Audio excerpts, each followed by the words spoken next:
Hi, my name is Matt. I'm making this video on the Toyota FV45. I've had some problems with it. When we received it, we couldn't get the tool changer to work. So I wanted to go ahead and make a video on how I fixed it, because I've had a lot of people request on how I fixed it. So I'm going to go ahead and show a few issues that I had with it that were mechanical issues. So we originally thought that it was maybe a parameter, but it was actually a mechanical issue. And then after we found out it was the mechanical issue, we fixed that.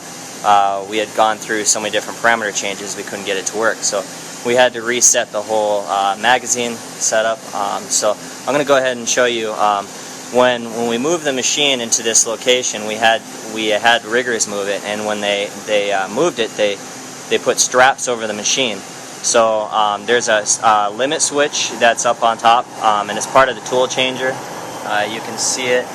It's that top limit switch, and they put straps over it, and they actually moved this arm right here up a little bit. So when it's going to do a tool change and it reaches that point, it couldn't actuate, so it couldn't finish the tool change.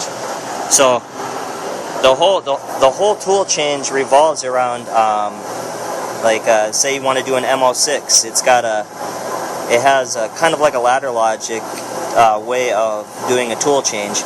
So as you can see here, it first thing it does is finds where is it oriented.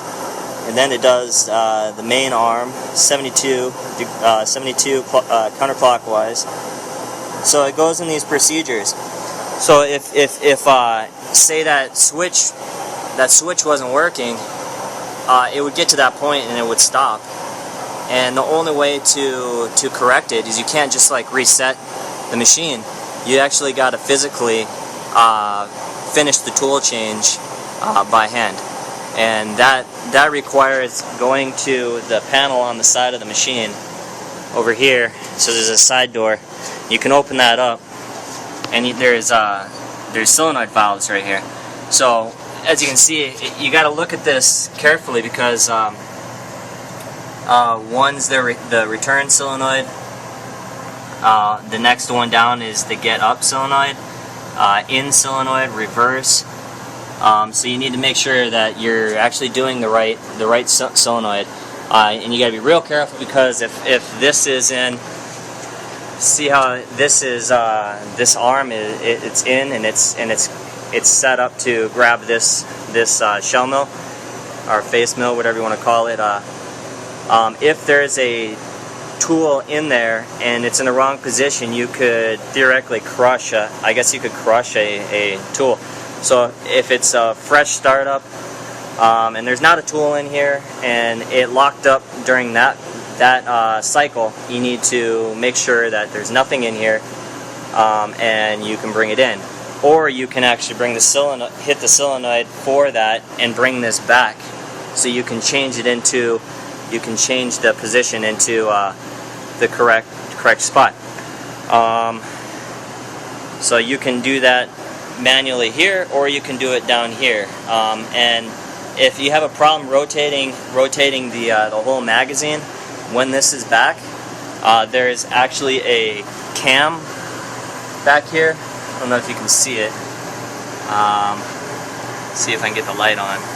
Yeah, there we go. There's a cam back there. So this is a hydraulic motor that rotates the whole carousel. And there's a cylinder down below that actuates a roller type pin, and that's what locks the whole magazine in place. So by actuating the solenoid down there, you can drop that pin, and while holding that, you can rotate the magazine. Once you get beyond that the cam location, it will rotate. And you can release that pin, because it's a roller type pin. Okay, so I'm going to go ahead and I'm going to start the machine. So I'm going to hit the on switch. As you can see, there's let me turn this off. So you got the power buttons on. and it came right up. It says air pressure is down, so I gotta go turn the air pressure up. So I'm gonna stop right here and go turn my compressor on, and I'll start the next video.